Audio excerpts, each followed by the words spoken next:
आधीच आमचं ऐकलं असतं, येळेवर जाऊन येळेवर आला असतं तर कशाला थांबावं लागलं असतं इथं. काही काम होतं का महाराज? पांडू काका, जी. स्वतःनी हे टपाल पोलीस चौकीत जाऊन समक्ष फौजदारांच्या हाती द्यावयास सांगितले आहे. जी. आणि सांगावयास सांगितले आहे की यांनी दिले आहे म्हणून. जी. ध्यानात राहील ना? वय वय वय, समक्ष फौजदार साहेबांच्या हातामध्येच देतो, पण हातातलं काम संपवून मग जातो. आता लगेच संपल बघा. चालेल. जी.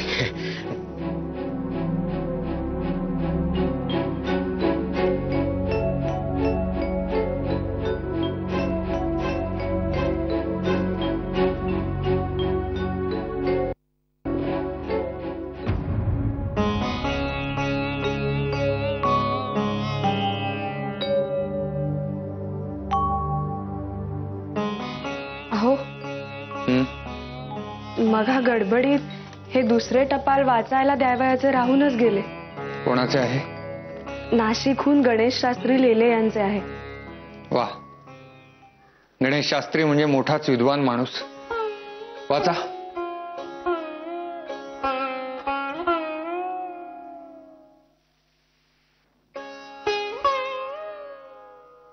मायना यथायोग्य म्हणतात, नाशकाहून आपली बदली परस्पर धुळ्यास झाली हे ऐकून अगदीच वाईट वाटले. सरकारास संशय पिशाच्याने घेरले आहे, त्याचेच पर्यावसान म्हणजे ही बदली. आमची आपणास कळकळीची विनंती आहे की आपण हे सरकारी नोकरीचे पाश तोडून मोकळे व्हावे व आपले समाजकार्यच पूर्ण वेळ करावे. आपणाकडून आम्हास बरीच आशा आहे. काय उत्तर देणार आपण यात? रमाबाई, आपण आमचे उत्तर जाणताच. आम्ही सरकारी नोकरी पत्करली आहे म्हणजे ते जेथे जेथे म्हणून आमची बदली करतील तेथे जाणे आम्हास भागच आहे. आणि सरकारचा आमच्यावर कितीही संशय असला तरी केवळ संशयाच्या बळावर ते आमचे काहीही नुकसान करू शकत नाही. ही बदली म्हणजे आपत्ती नसून इष्टापत्ती आहे असे आम्ही मानतो.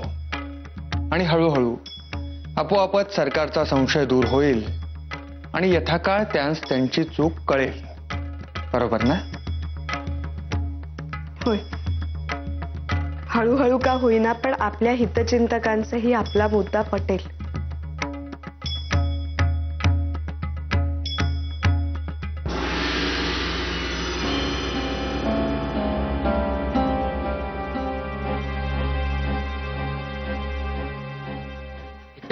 रघु, रघु, काय चाललंय? काय चाललंय? चलो, चल तिकडं, चल. उठ, उठ. काय करत होता? काय करत होता तिथं? चोरून लपून छपून ऐकत होता वय? हेरगिरी करतो तू? हो भाऊ, मी कशाची हेरगिरी करीन हो, मी तर साधा माणूस आहे हो. साधा माणूस असं लपून छपून ऐकत नाही. काय करत होता? काय करत होता तू? नाही हो. काय? मगाशी महाराजांनी तुम्हाला टपाल घेऊन पाठवलं ना फौजदाराकडे. मला वाटलं माझ्याच तक्रारीचं टपाल पाठवलं म्हणून तर माझ्या ऐवजी तुमच्या हातात दिलं ते. आमचा तसा असेल तर मग माझी नोकरीच गेली ना भाऊ. मी तर पोरा बाळावाला माणूस, मी कुठं जाऊ त्यांना घेऊन? कसं होईल माझा भाऊ? मी काय, तू जे काही सांगतो हे समज खरं असेल ना तर तू काळजी करू नको. आमचे धाकले मालक लय दयाळू आहेत आणि हे टपाल तुझ्या तक्रारीचं नाहीये. तू मागाशी जे घेऊन आला ना तेच घेऊन चाललोय. जाऊ दे मला चौकीवर. पांडुरंगा पावला रे बापा.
भैयो ये ना, आत ये.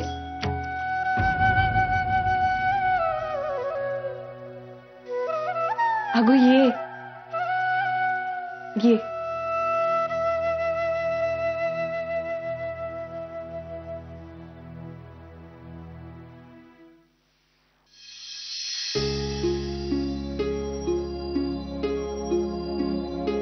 अगो ये ये ये ये.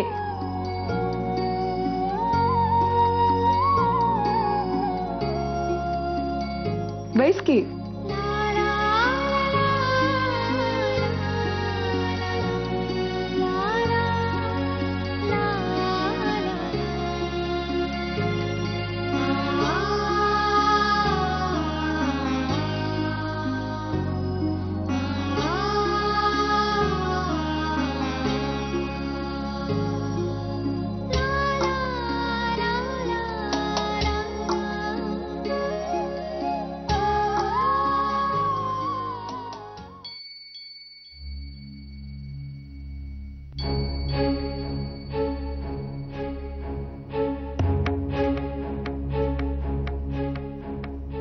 भैयो तुझ्याही आयुष्यातून जे हरवले आहे ते नक्की परत येईल. खरेच? हो, परंतु ते खूप म्हणजे खूपच कठीण आहे. कदाचित हरवलेल्या काही गोष्टी परत नाही सुद्धा मिळणार. पण भैयो एक गोष्ट मात्र आपल्या हातून कोणीही कधीही हिरावून घेऊ शकत नाही. कोणती? आनंदी असणे आणि चांगले वागणे.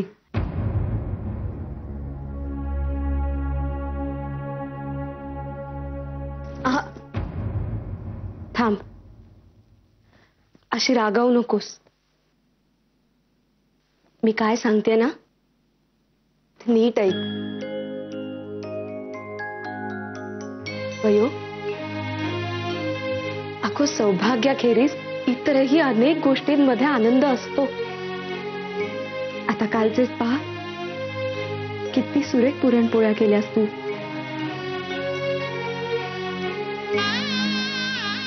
प्रत्येक जण नावाजीत होता.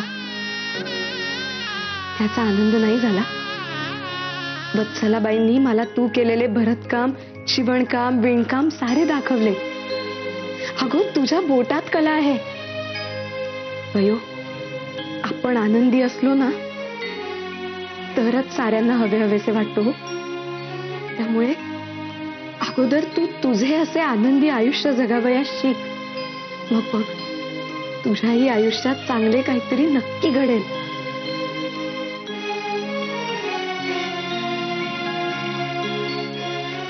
म्हटले ना.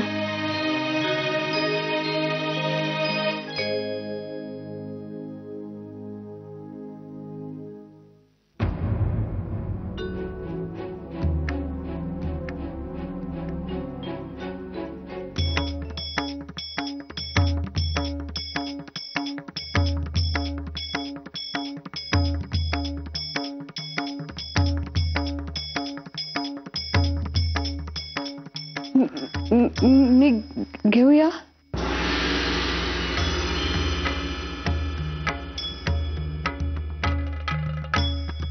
बाई बाई बाई बाई, काय हा अगोचरपणा? सुंदरा, भलत्या बाबतीत नाही हो तुझे लाड चालायचे. या हिरव्या चुड्यांचा आणि तुझा संबंध कायमचा तुटलाय हे लक्षात ठेव. सुंदरे ऐक मला. हे घ्या, तुम्ही गप्पा बसा.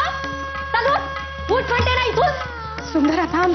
परत सुवासिनींमध्ये लुडबुड केली तर बघत. चल. अगं अशी बघतेस काय? चल म्हणते ना. सुंदरे सुंदरे अगं माझं ऐकून घे. तुम्ही गप्पा बसाव. तुमचे असे लाडाचे वागणे आम्हाला डोईजड व्हायचे. आणि तुला सांगून ठेवते, सासूबाई, मामांजी किंवा आणखी कोणी रीती विरोधीच्या तुझ्या मनात काही भरवत असतील तर विसरून जा. हो, नितीनकर शास्त्रींची लेक आहे. धर्मविरोधी आचरण खपवून घेणार नाही. चल बाजूला. अगं चल म्हणते ना.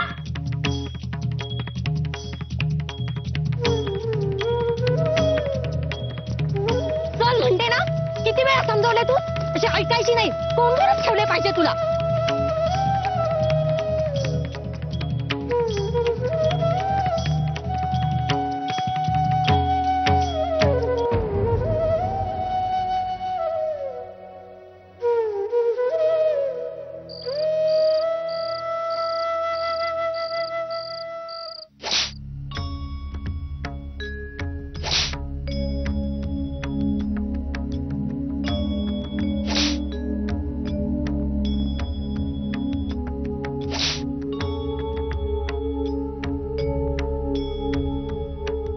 नारू, काय करतोय ते? लाज नाही वाटत मालकाच्या हातावर छडीचे फटके द्यायला?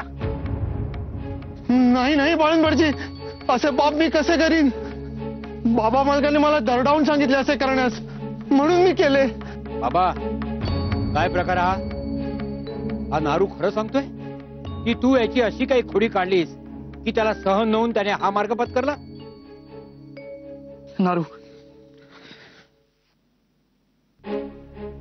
नाही बाळंबडजी, खरेच मीच सांगितले त्यास. हे पण का? बाळंबडजी, माझ्या हातून एक गुन्हा घडला आहे, त्याचीच शिक्षा घेत होतो. पुन्हा? हो, ताई काकूंनी माधव दादाचा ध्यास घेतला होता, ठाऊक आहे ना तुम्हास? हो, म्हणजे त्या खोलीमध्ये मुटकळ करून पडल्या होत्या आणि खातपीत नव्हत्या हे कळले होते मला. हो, अगदीच निर्जीव झाल्यासारख्या झाल्या होत्या. त्यांच्यातील चैतन्यच हरपले होते. बाळंबडजी, मला ते मुळीच बघवेना, पण काय करावे तेही सुचेना. माधव दादास पाहिल्याखेरीज ताई काकूंचा हुरूप काही परत यायचा नाही ते तर स्पष्टच दिसत होते. पण माधव दादा आत्ताच गेलाय धुळ्यास, तो तरी इतक्यात कसा परत येईल नाही? मग मला एक युक्ती सुचली. बोलता बोलता माई ताई काकूंना म्हणाली होती, अहो ताई, हो टपालातून माधव बोलेलच तुमच्याशी. बरे, मग पुढे? तुझ्या गुन्ह्याची हकीकत अजून तू सांगितलीच नाहीस मला. तेच सांगतोय बाळंबडजी मी. रमाबाई, बयोच्या या घटनेमुळे एक गोष्ट तुमच्या ध्यानी आली असेल. कोणती? हळदी कुंकू समारंभाचे वेळी तुम्ही बयोस मोठ्याच मानाने वागविलेत आणि तिला कथा ऐकण्यासाठी बसावयास सांगितलेत. तेही अनेक बायकांचा विरोध पत्करून जाहीरपणे. शिवाय आज तिला आपले सोबत बसवून सौभाग्य लेणे हाताळावयास विरोधही केला नाही. त्यामुळे बयोच्या मनात तुमच्याविषयी दृढ विश्वास निर्माण झाला आहे आणि त्यामुळेच तिच्या बहिणीने तिला ओढीत नेले तेव्हा तिने नेहमीप्रमाणे तमाशा केला नाही. त्यांच्या बोलण्याचा राग न मानण्या इतकी समजूत तिचे ठाई निर्माण झाली आहे आणि तुम्ही जे सांगाल ते ऐकण्याची तिची तयारीही आहे. खरेच सांगू का, तिच्या वागण्यात की नाही अगदी जाणवण्या इतपत बदल झाला आहे. मात्र आता संपर्कात खंड पाडू नका. तिच्याशी बोलत राहा. तिला जास्तीत जास्त वेळ आपल्या सहवासात ठेवा. वेगवेगळ्या विषयांवर बोला, तिला बोलती करा. आम्हास खात्री आहे ती लवकरच नॉर्मल होईल. होय, म्हणजे लग्नाची जबाबदारी घेण्या इतपत, होय ना? होय. तोवर आम्हीही अभ्यंकरांची चौकशी करतो. स्वभाव आणि एकूणच योग्यता पारखून घेतो. तो तिला नीट नांदवेल की नाही वगैरे तपासून पाहतो. शिवाय लग्नानंतर जो त्यांस विरोध होईल तो झेलण्या इतकी दोघांची मानसिक खंबीरता हवी. हो खरेच. आणि ना आम्ही की नाही. रमाबाई, आमचे लिखाण राहिले आहे तेवढे आधी पूर्ण करतो. राहू दे ना आजचा दिवस. आज अशाच गोष्टी करीत बसू. कितीतरी दिवसात निवांतपणा असा मिळालेलाच नाही. पुण्यात सुटीसाठी म्हणून गेलो तरी आधी सारा वेळ लोकांच्यात जायचा आणि नंतर ते सारे आगीचे प्रकरण. आज गप्पा मारीत बसूया ना. ते पाहू नंतर. आधी काम करतो. असे काय, राहू दे ना ते. रमाबाई, आमची लिंक लागली आहे. सारे चित्त त्यातच गुंतले आहे. 24 तास चित्त कामातच गुंतलेले असते नेहमी.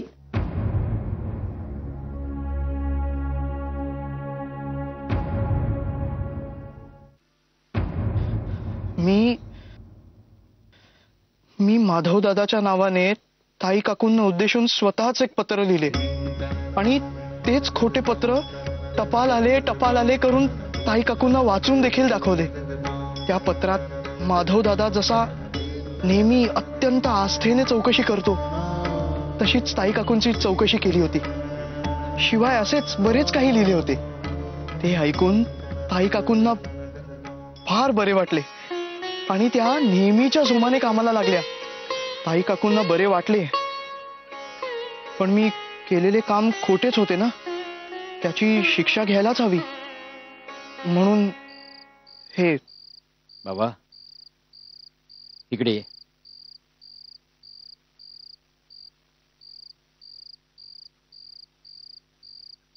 खरोखर गुणी आहेस. या घरातले वातावरण आनंदी राहावे, ताई काकूंच्या मनास पुन्हा उभारी यावी म्हणून तू खोटे बोललास, पण तरीही परमेश्वराच्या चरणी हे सत्कृत्य म्हणून रुजू होईल. मोठा झालास, समजूतदारपणा दाखवलास. खरेच तुझ्या मनाचा हा गोडवा असाच कायम ठेव. माझे आशीर्वाद तुझ्या कायम पाठीशी.